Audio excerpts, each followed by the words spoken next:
നമസ്കാരം. Dubai Sheikh Zayed റോഡിലെ ഒരു റെസ്റ്റോറന്റിൽ തീപിടുത്തമുണ്ടായി. തിങ്കളാഴ്ച രാവിലെയാണ് തീപിടുത്തം ഉണ്ടായത്.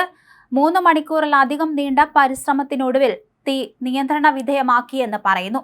അതേസമയം ഈ ഒരു സംഭവത്തിൽ ആർക്കും തന്നെ പരിക്ക് പറ്റിയിട്ടില്ല. രാവിലെയാണ് സംഭവം ഉണ്ടായത്.